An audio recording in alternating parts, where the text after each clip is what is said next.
সবাই কেমন আছো বন্ধুরা? আশা করি খুব ভালো আছো। তোমরা দেখছো এক্সপ্লোর উইথ বিক্রম। একটি নতুন ফ্রেশ এপিসোড। আজকের তারিখ হচ্ছে 22 জানুয়ারি 2026, আর সময় এখন ঘড়িতে রাত 11টা। আর আমরা আজকে জাস্ট ফুল এক্সাইটেড আছি। আজকে আমরা করেছি অচেনা অজানা একটি জার্নির উদ্দেশ্যে, এবং এই জার্নিতে থাকছে প্রচুর অ্যাডভেঞ্চার এবং অনেক নতুন নতুন এক্সপিরিয়েন্স। চলো, আমাদের তো bike luggage set up ready হয়ে গেছে, তোমাদেরকে দেখাই কোথায় যাচ্ছি। সেটা মোটো ব্লগিং সেট আপে তোমাদেরকে শেয়ার করছি। চলো ঝটপট বেরিয়ে পড়া যাক। আমার অ্যাডভেঞ্চার 250 প্যান্থারকে কোল্ড স্টার্টে দিয়ে রেখেছি। প্যান্থারের লাগেজ সেট আপ কিছুটা এরকম দেখতে লাগছে। আমাদের এই ট্রিপে লাগেজ বেশি দরকার পড়বে না, হালকা লাগেজই লাগবে, তাই এই ধরনের কিছুটা সেট আপ নিয়েছি আমরা। বেশি লাগেজ আমাদের প্রয়োজন হবে না। আমাদের সিঙ্গুর পাম্প থেকে কিছুটা পেট্রোল ভরিয়ে নিচ্ছি।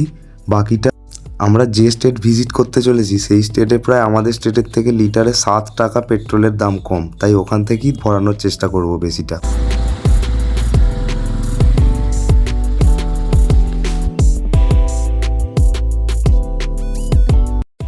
সিঙ্গুর থেকে আমাদের হাইওয়ে জার্নিটা স্টার্ট করলাম, আর আমরা যেতে চলেছি আজকে ঝাড়খণ্ডের উচ্চতম শৃঙ্গ পরেশনাথ পাহাড়ের উদ্দেশ্যে, যেটি আমাদেরকে গুগল ম্যাপ দেখাচ্ছে এখান থেকে প্রায় 280 কিলোমিটার। তাই আমরা কোনো তাড়াহুড়ো না করে আমাদের জার্নিটাকে এনজয় করতে করতে এগিয়ে যাব সামনের দিকে, আর সৌন্দর্য উপভোগ করব রাস্তার। আমাদের টোটাল জার্নিটাই আজকে NH-19 ওপর হতে চলেছে, আর 19 তো পুরো একদম স্মুথ 6 লেন হয়ে গেছে। বাইক চালাতে দারুণ মজা লাগছে।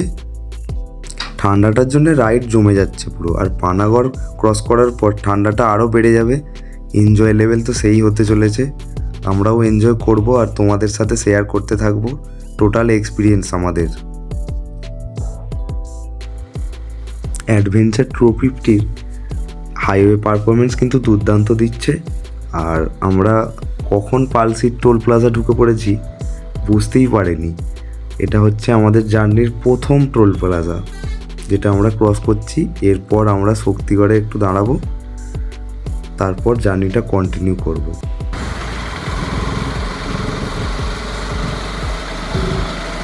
আমরা এখন আছি শক্তিগড়। প্রায় বাড়ি থেকে 60 কিলোমিটার গাড়ি চালিয়ে এসেছি। এখন বাকিটা যাব দুর্গাপুর, রানীগঞ্জ, আসানসোল হয়ে আমরা ঝাড়খণ্ড এন্ট্রি নেবো। খাওয়া দাওয়া করেই বেরিয়েছি, তাই শক্তিগড়ে জাস্ট আমাদের আরও একটি গাড়িতে ফুয়েল আপ করা ছিল না, তাই এখান থেকে ফুয়েল আপটা করিয়ে নিলাম। এখান থেকে কন্টিনিউ করবো জার্নিটা।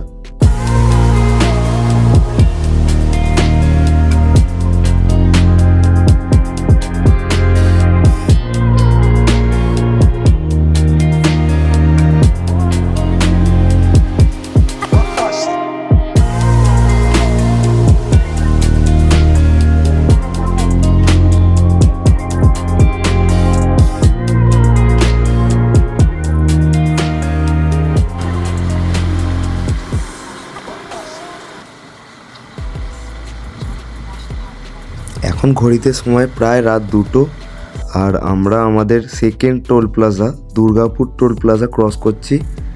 আর দুর্গাপুর সিটিতে আমরা আমাদের একজন ফ্রেন্ডের সাথে দেখা করব, তারপর বাকি জার্নিটা কন্টিনিউ করব। পানাগড়ের পর থেকে এই সাইডটা ঠান্ডাটা কিন্তু অনেকটাই বেশি লাগছে। আমরা এখন আসানসোল বাইপাসে চা খেতে দাঁড়িয়েছি। প্রায় 190 কিলোমিটার আমাদের রাইড হয়ে গেছে, আর মোটামুটি ওই প্রায় 100 কিলোমিটার মতো বাকি এখানে লাগানো আছে।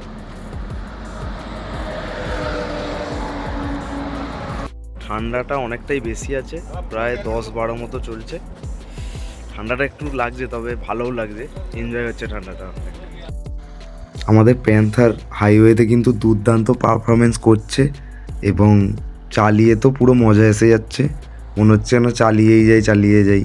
বেটার এক্সপিরিয়েন্স দিচ্ছে হাইওয়েতে আমাদের প্যান্থার অ্যাডভেঞ্চার 250। এখন ঘড়িতে সময় প্রায় 4:02 হয়েছে। আমরা ঝাড়খণ্ডে এন্ট্রি করে গেছি। এবার ঝাড়খণ্ডে একটা পেট্রোল পাম্প দেখে দাঁড়াবো, তেল ভরাবো। গাড়িতে তো তেল প্রায় শেষ হয়ে গেছে। তেলটা নেব কোনো পাম্প থেকে, একটা জায়গায় আবার দাঁড়াবো। ঠান্ডা প্রচুর লাগছে। আমাদের ট্রিপের এটি 3 নম্বর টোল প্লাজা যেটা ক্রস করছি আমরা এখন। লাস্ট টোল গেট ক্রস করে আমরা এগিয়ে যাচ্ছি, আমাদের ট্রিপের লাস্ট টোল গেট এটা। এটি ক্রস করে আমরা প্রায় আর 30 কিলোমিটার যাব, গিয়ে আমরা NH-19কে বাইপাস করে আমরা আমাদের গন্তব্যের দিকে এন্ট্রি নেব। এবং আজকে আমরা স্টে করব মধুবন বলে একটি জায়গা, যেটা পরেশনাথের একদম পাদদেশে বলতে পারো, একদম নিচে। সেখানে আমরা থাকবো আর তোমাদেরকে হোটেলটাও দেখাবো, কোন হোটেলে আমরা থাকছি, কেমন কি রেন্ট আছে না আছে সবটাই জানাবো। সবাইকে এতটাই ঠান্ডা লাগছে যে রাস্তার গায়ে রীতিমতো আগুন করতে হয়েছে সবাইকে, আগুন করে দাঁড়িয়ে আগুন সেঁকা হচ্ছে ঠান্ডার জন্য। কি অবস্থা। আমরা এখন পরেশনাথ পাহাড়ের একদম কাছাকাছি এসে গেছি।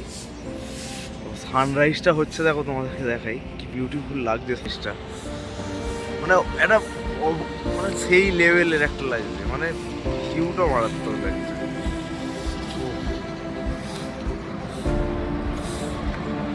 সানরাইজ হচ্ছে, ঝাড়খণ্ড থেকে আমরা সানরাইজ দেখছি, বিউটিফুল একটা সানরাইজ। এদিকে ছোট ছোট পাহাড়গুলো আছে, একদম পাহাড়ের ওই টপে পরেশনাথ বাবার মন্দির দেখা যাচ্ছে এখান থেকে, হালকা ভিজিবল।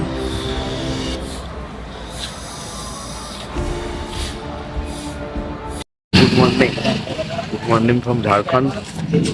আমরা এখন আছি মধুবনের হোটেলে, সকাল 7টা নাগাদ এখানে এসে ঢুকেছি।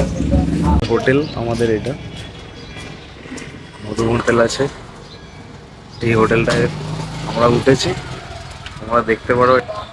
আর আজকে আমরা ওই 10টা সাড়ে 10টা নাগাদ আমরা পরেশনাথ পাহাড়ের উপরে যাব এক্সপ্লোর করতে, মন্দিরগুলো দেখতে যাব, তোমাদেরকেও সাথে দেখাবো। আমরা এখন হোটেল থেকে বাইক নিয়ে বেরিয়ে পড়েছি। এটা হচ্ছে মধুবন মেন মার্কেট, যেখানে আমাদের হোটেল। এখান থেকে এগিয়ে যাব সামনের দিকে, অনেক মন্দির আশপাশে রয়েছে এখানে। আর ওই দূরে যেটা দেখা যাচ্ছে ওখান থেকে ট্রেকিং স্টার্ট হয়, বা বাইক নিয়েও ওখান দিয়েই ওঠা যায়। সামনেই চেকপোস্ট আছে, তাই ওখান থেকে আমাদেরকে ডান দিকে ঢুকে যেতে বললো, তাই এটা দিয়ে আমরা এগিয়ে যাচ্ছি সামনের দিকে। এই রাস্তাটা কানেক্ট করছে, যে রাস্তা দিয়ে ট্রেকিং হয় সেই রাস্তা দিয়ে কানেক্ট করলো। আমরা এই রাস্তা দিয়ে এখন উঠছি, আবার এই রাস্তা ছেড়ে দিতে হবে কিছুক্ষণ পর। এই রাস্তা ছেড়ে আবার একদম অফ রোডিংয়ে ঢুকে যেতে হবে, যেখান দিয়ে ট্রেকিং হয় না, শুধু বাইক যায়। ওটা দিয়ে যাওয়াটা বেস্ট হবে। যারা ট্রেকিং করে যেতে চাও তাদের জন্য এই রাস্তাটা। দেখো অনেকেই ট্রেকিং করে যাচ্ছে, এবং মাঝখানে মাঝখানে এই রকম দাঁড়ানোর জায়গা রয়েছে বিশ্রাম নেওয়ার, এরকম ঢালাই রাস্তা রয়েছে। অনেকেই ট্রেকিং করছে, এটা দিয়ে ট্রেকিং করেও যাচ্ছে, বা নিচে থেকে বাইক পাওয়া যায় রেন্ট হিসাবে, তোমাদেরকে চাপিয়ে নিয়ে যাবে, উপরে নিয়ে যাবে, আবার নিয়ে আসবে। তবে এই পরেশনাথ পাহাড়ে ট্রেক করার জন্য আদর্শ সময় হচ্ছে এই শীতকালটাই। এই সময়তেই মানুষজন ট্রেক করতে যায় বা পরেশনাথ বাবার দর্শন করতে যায়। এখানকার লোকাল মানুষজনেদের সাথে কথা বলে জানতে পারলাম ডিসেম্বর মাস থেকে সিজন স্টার্ট হয়, আর দোল পূর্ণিমা পর্যন্ত সিজনটি কন্টিনিউ থাকে। আমরা এখন ট্রেকিংয়ের মেন রাস্তাটি ছেড়ে দিয়ে জঙ্গলের ভিতর দিয়ে অফরোডিং করতে করতে উপরের দিকে আস্তে আস্তে উঠতে থাকছি, এবং অপূর্ব দৃশ্য উপভোগ করছি। ঘন জঙ্গলের ভিতর দিয়ে বাইক চালিয়ে যাওয়ার এই যে মজাটা, আমরা আলাদা রকমই একটা এক্সপিরিয়েন্স করছি, এবং খুবই দারুণ লাগছে। এই জঙ্গলের মাঝখান দিয়ে অফরোডিং করতে করতে বাইক চালানোর যে এই যে ফিলটা, দারুণ লেগেছে আমাদের কাছে। এক্সপিরিয়েন্সটা অদ্ভুত রকমের লেগেছে। ক্লিয়ার আকাশ, তার সাথে ব্লু হয়ে আছে আকাশটা একদম। এ যেন এক আলাদাই অনুভূতি মনে হচ্ছে আমাদের। প্রায় 7 কিলোমিটার আসার পর ওই দূরে পাহাড়টায় পরেশনাথ মন্দিরের একদম টপটি দেখা যাচ্ছে, দেখে আরও ভালো লাগছে। এতক্ষণ আমরা দেখতে পাচ্ছিলাম না, এবার দেখতে পেয়েছি। যাওয়ার পথে এই জায়গাটায় না দাঁড়িয়ে থাকতেই পারলাম না, তাই দাঁড়িয়েই পড়লাম সৌন্দর্যটাকে উপভোগ করার জন্য।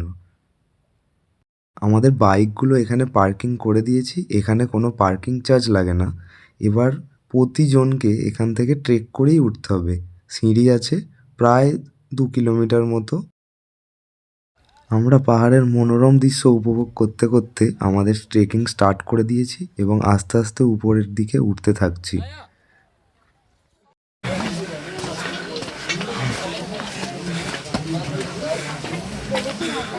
প্রায় আমরা কাছাকাছি চলে এসেছি। আর 100 মিটার মতো বাকি। একদম কাছাকাছি চলে এসেছি, আর একটুখানি।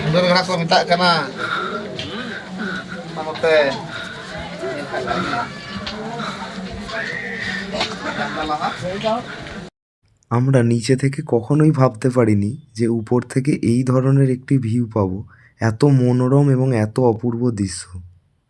এটিই হলো পরেশনাথ মন্দির, যেটির উচ্চতা প্রায় সমুদ্রপৃষ্ঠ থেকে 4478 ফুট। ঝাড়খণ্ডের উচ্চতম শৃঙ্গ পরেশনাথ মন্দির বা পরেশনাথ ধাম। নিচের যে রাস্তাগুলো দেখা যাচ্ছে ওই রাস্তাটি অতিক্রম করেই আমরা উপরে এসেছি। এখন আমরা মন্দিরের উপরে উঠে গেছি। উপরের ভিউ কিছুটা এরকম, রোমাঞ্চকর ভিউ আছে। এটা মন্দির।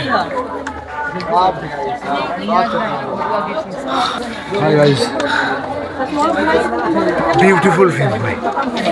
মন্দিরের ভিতরে ক্যামেরা অ্যালাউ না থাকায় আমরা কিছু ফুটেজ সংগ্রহ করতে পারিনি, তবে দারুণ লাগবে। যারা এখনও আসোনি তারা অবশ্যই আসতে পারো, ঘুরে দেখে যেতে পারো এই পরেশনাথ মন্দির।